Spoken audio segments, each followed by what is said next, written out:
No vídeo anterior, eu te falei de uma cautela que você pode adotar ao celebrar contratos com pessoas jurídicas. E no vídeo de hoje, eu vou te falar de mais algumas peculiaridades de negócios e processos com empresários. Bem, você pode exercer atividade empresária de duas formas, como pessoa jurídica ou como pessoa física ou pessoa natural. Apenas a título de curiosidade, os civilistas preferem a expressão pessoa natural, que é o termo previsto no Código Civil. Portanto, se você for fazer uma prova oral ou uma prova discursiva, prefira o termo pessoa natural. Mas voltando aqui, você pode criar uma pessoa jurídica ou explorar a atividade econômica como pessoa física ou pessoa natural. A vantagem de explorar a atividade econômica como pessoa jurídica é que o teu patrimônio particular fica resguardado das dívidas contraídas no exercício da empresa, conforme eu falei no vídeo anterior. Antigamente, para criar uma pessoa jurídica, você precisava ter um sócio com o qual você criaria uma sociedade empresária. Só que muitas pessoas queriam exercer atividade empresária sem ter um sócio, então eles faziam uma sociedade de fachada. Chamavam algum parente com o qual criavam uma sociedade na qual um ficava com 99,9% das cotas e o outro ficava com 0,1% só para dizer que havia uma sociedade. Então, o ordenamento jurídico criou uma tal de EIRELI ou EIRELI.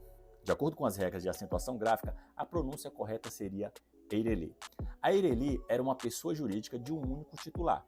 Desse modo, a pessoa podia exercer atividade empresária sem ter que ter um sócio e tendo a proteção da pessoa jurídica. Essa figura deixou de existir e foi criada uma tal de sociedade limitada unipessoal, que é basicamente a mesma coisa. Você sozinho, sem necessidade de um sócio, pode criar uma pessoa jurídica para explorar a atividade econômica. Vale ressaltar, todavia, que muitas pessoas exploram a atividade econômica por meio de pessoa física. É o chamado empresário individual.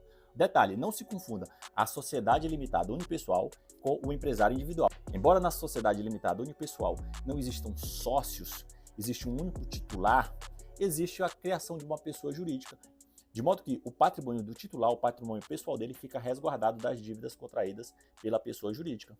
Por outro lado, o empresário individual exerce atividade econômica no seu próprio nome, como pessoa física. Embora exista um CNPJ, não existe a criação de uma pessoa jurídica.